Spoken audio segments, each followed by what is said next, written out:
ঈদের নামাজে আগে কি 2 রাকাত পরে খুতবা। জুমার নামাজও ছিল এরকম। আগে 2 রাকাত নামাজ পরে খুতবা। বিশ্বনবী আগে 2 রাকাত নামাজ পড়ে খুতবা দিচ্ছেন। তখন মদিনায় দুর্ভিক্ষ, খাবার-দাবার নাই। 1 মাস আগে দিহিয়াতুল কালবি আল-আনসারী নামক এক সাহাবীকে দিয়ে বিশ্বনবী শাম দেশ থেকে কাফেলা পাঠিয়েছেন খাবারের দ্রব্যাদি আনার জন্য, পণ্য আনার জন্য। 1 মাস পরে তারা খাদ্যের পণ্য নিয়ে মদিনায় তখন দুর্ভিক্ষ, খাবারের দাম 2 গুণ 3 গুণ। খাবারের পণ্য নিয়ে কাফেলা ফিরে এসেছে জুমার টাইমে। তখন বিশ্বনবী জুমার 2 রাকাত নামাজ পড়ে খুতবা দিচ্ছিলেন। কি করতেছিলেন?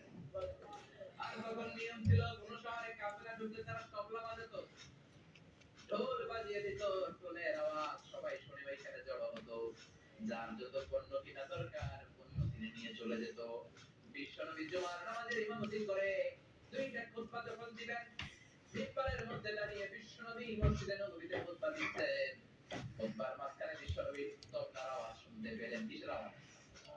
বিশ্বনবী সহ সব সাহাবারা শুনতে পেরেছে 1 মাস আগে দিহিয়াতুল কালবি শাম দেশে যেই কাফেলা পাঠানো হয়েছে, ওই কাফেলা খাবারের পণ্য নিয়ে মদিনার মধ্যে ঢুকেছে।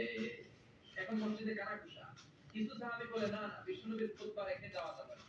অনেকে বলে আমরা না গেলে মুনাফিকরা সব পণ্য কিনে ফেলবে, আমরা খাবো কি? কেউ কয় বসে থাকি, কেউ কয় লস হয়। দুজার জন্য না শুরু। সাথে সাথে ওনাদের পিছনে পিছনে বাকি সাহাবীরা ওঠা শুরু। যেতে যেতে পেছন থেকে 1 কাতার 2 কাতার 3 কাতার পুরো মসজিদে নববী খালি।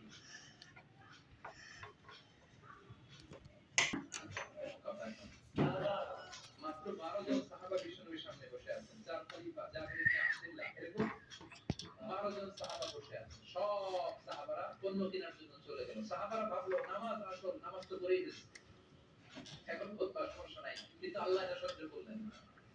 বিশ্বনবী দাঁড়িয়ে খুতবা দিবে আর সাহাবারা সেই খুতবায় বসে না থেকে কাফেলার পণ্য পূরণের জন্য দৌড়াবে, এটা সাহাবাদের জন্য শোভনীয় নয়। কিন্তু এখন ঠিক কি না? এজন্য সাহাবাদেরকে সনদ দিয়ে আমাদের চোখে আঙ্গুল দিয়ে আল্লাহ নাযিল করলেন, ওয়াইদা রাআউ তিজারাতান লাহওয়ানি আও লাহওয়ানি ফাদু ইলাইহা ওয়া তারাকুকা কাইমা।